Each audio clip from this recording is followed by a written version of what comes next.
এক্ষুনি মাত্র পাওয়া খবর অনুযায়ী দেশ ও রাজ্যের বাছাই করা তাজা 5টি খবর নিয়ে হাজির হয়েছি। প্রত্যেকটা খবর আপনার জন্য গুরুত্বপূর্ণ হবে, অবশ্যই শেষ পর্যন্ত দেখবেন।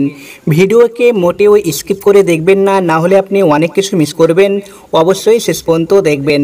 আর বন্ধুরা, যারা এখনও এই চ্যানেলটিকে সাবস্ক্রাইব করেননি, ভিডিওর নিচে লাল রঙের সাবস্ক্রাইব বাটনে ক্লিক করে পাশে দেখবেন একটা বেল আইকন উঠে আসবে, সেখানে ক্লিক করার পর অল নোটিফিকেশন অন করে রাখবেন। আর একটা লাইক করতে ভুলবেন না। প্রথম খবরে চোখ রাখব, কার দখলে বাংলার মসনদ, জেনে নিন এক্সিট পোল থেকে। তো বন্ধুগণ, এক্সিট পোলে কি বলা হয়েছে, কার দখলে বাংলা, বিস্তারিত জানিয়ে দেব, অবশ্যই সঙ্গে থাকবেন। আগামী 2 মে রাজ্যের বিধানসভা নির্বাচনের ফল ঘোষণা হবে। 8 দফার নির্বাচনের পর দেশের বিভিন্ন সমীক্ষায় ফুটে উঠেছে কার দখলে থাকবে বাংলার মসনদ। এবিপি ভোটার এক্সিট পোল সমীক্ষা বলছে 2021-এর বিধানসভা নির্বাচনে 152 থেকে 164টি আসন পেতে পারে তৃণমূল কংগ্রেস, 109 থেকে 121টি আসন পেতে পারে বিজেপি, 14 থেকে 25টি আসন পেতে পারে সংযুক্ত মোর্চা, 0 আসন পেতে পারে অন্যান্যরা।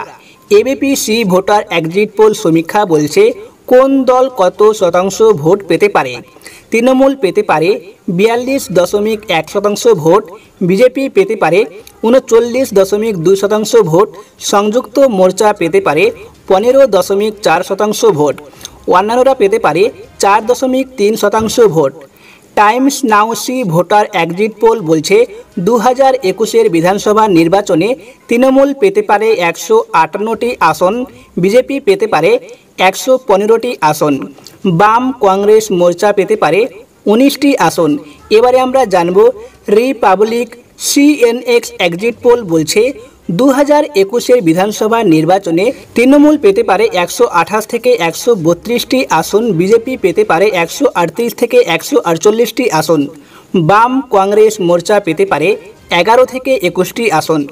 তবে এক্সিট পোলের এই সমীক্ষা প্রসঙ্গে তৃণমূল সাংসদ সৌগত রায়কে প্রশ্ন করলে তিনি বলেন, আমরা বারবার বলে আসছি তৃণমূল আবার রাজ্যে সরকার গড়বে।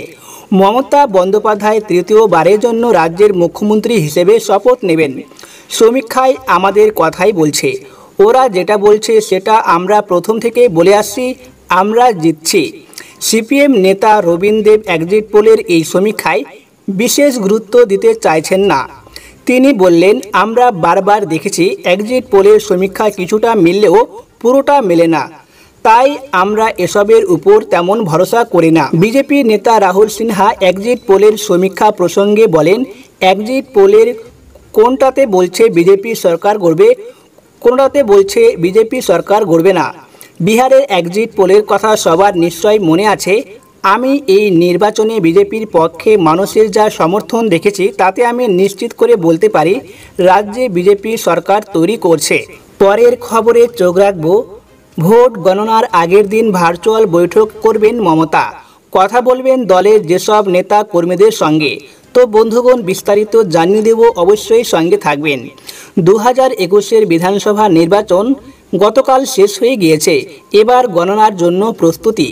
বিজেপির পাশাপাশি তৃণমূলের তরফ থেকে গণনার দিনের জন্য প্রস্তুতি শুরু হয়ে গিয়েছে। গণনার আগের দিন দলের প্রার্থী গণনা কেন্দ্রের এজেন্টদের সঙ্গে বৈঠকে বসতে চলেছে তৃণমূল সুপ্রিমো মমতা বন্দ্যোপাধ্যায়। গণনা কেন্দ্রে কারচুপির আশঙ্কা। একদিকে মমতা বন্দ্যোপাধ্যায় যেমন নির্বাচন কমিশন এবং কেন্দ্রীয় বাহিনীর বিরুদ্ধে বিজেপির হয়ে কাজ করার অভিযোগ করেছেন, অন্যদিকে গণনা কেন্দ্রে কারচুপিরও আশঙ্কা প্রকাশ করেছেন। পাশাপাশি তিনি বলেন, গণনার প্রথমেই পোস্টাল ব্যালট গণনা হবে, তাতে বিজেপি এগিয়ে থাকলেও নিরাশ হয়ে দলের এজেন্টরা যেন গণনা কেন্দ্র না ছাড়েন, ইতিমধ্যেই নির্দেশ দিয়েছেন মমতা বন্দ্যোপাধ্যায়। শনিবার কালীঘাটে ভার্চুয়াল বৈঠক মমতার। ভোট গণনার শুরু রবিবার সকালে, তার আগে শনিবার দলের প্রার্থী ও কাউন্টিং এজেন্টদের সঙ্গে কালীঘাটের বাড়ি থেকে ভার্চুয়াল বৈঠক করতে চলেছে মমতা বন্দ্যোপাধ্যায়। গণনার আগের দলের নেতা কর্মীদের উজ্জীবিত করতে এই বৈঠক, তা বলছেন দলের নেতা কর্মীরা। যেসব বিষয়ে দিতে পারে নির্দেশ। গণনার দিনে রয়েছে অনেক খুঁটিনাটি বিষয়। কোনো ইভিএমে দল এগিয়ে থাকে, আবার কোনো কেন্দ্রে পিছিয়ে। একটা না কোনো দল এগিয়ে গেলেও অনেক সময়তেই বিপরীত দলের এজেন্টরা গণনা কেন্দ্র ছাড়েন। সেই রকম পরিস্থিতিতেও টিকে থাকতে হয় শেষ পর্যন্ত।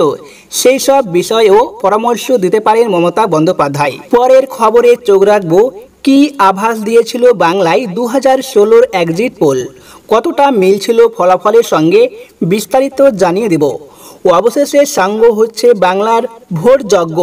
শেষ দফার ভোটের পরে বিভিন্ন সমীক্ষক সংস্থা নিজেদের বুথ ফেরত সমীক্ষা প্রকাশ করবে, যা কিনা সম্ভাব্য ফলাফলের আভাস হিসেবে দাবি করা হয়। 2 মে ফল প্রকাশের আগে সম্ভাব্য ফলাফল নিয়ে চলবে কাটাছেঁড়া। কিন্তু প্রশ্ন হলো, এই যে এক্সিট পোল নিয়ে এত মাতামাতি করা হয়, তা আদৌ আসল ফলাফলের সঙ্গে মেলে তো? সত্যি কি ভোটের আসল ফলাফলের আভাস মেলে তথাকথিত এই এক্সিট পোলগুলিতে? অতীতে বহুবার দেখা গিয়েছে এক্সিট পোল বা বুথ ফেরত সমীক্ষার সঙ্গে আসল ফলাফল একেবারে মেলেনি। সমস্ত সমীক্ষক সংস্থা এক্সিট পোলের যে ফলাফল প্রকাশ করেছে, আসল ফলাফল তার উল্টো হয়েছে। এবারে আমরা জানব 2016 নির্বাচনে কোন সংস্থার এক্সিট পোলে কি দেখানো হয়েছিল।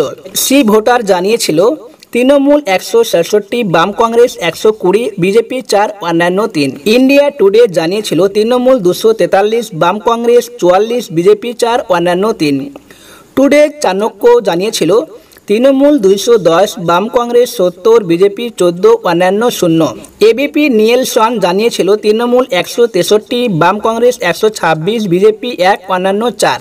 এনডিটিভি জানিয়েছিল তৃণমূল 184, বাম কংগ্রেস 103, বিজেপি 5, অন্যান্য 2। নিউজ নেশন জানিয়েছিল তৃণমূল 153, বাম কংগ্রেস 136, বিজেপি 0, অন্যান্য 5।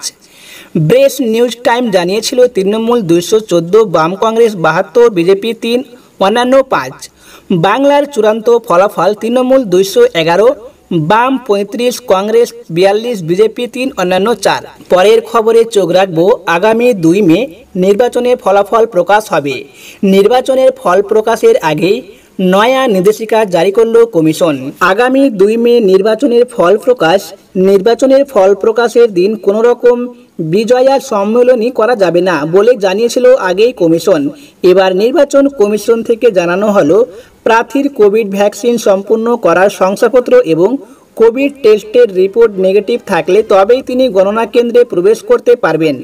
প্রার্থী ছাড়াও প্রার্থীর এজেন্টের ক্ষেত্রেও একই নিয়ম প্রযোজ্য হবে।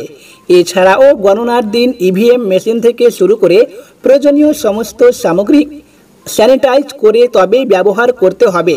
গণনা কেন্দ্রের বাইরে কোনো রকম জমায়েত করা যাবে না। এছাড়াও কমিশন থেকে জানানো হয়েছে, কাউন্টিং এজেন্টদের মধ্যে একজনের পিপিই কিট পরা বাধ্যতামূলক। যেখানে কাউন্টিং করা হবে সেই কাউন্টিং ঘরের জানালা গণনার সময় খোলা রাখতে হবে। জমায়েত করা যাবে না গণনা কেন্দ্রের বাইরে। তো বন্ধুগণ, আশা করি আপনারা বুঝতে পেরেছেন। এই ছিল আপডেট।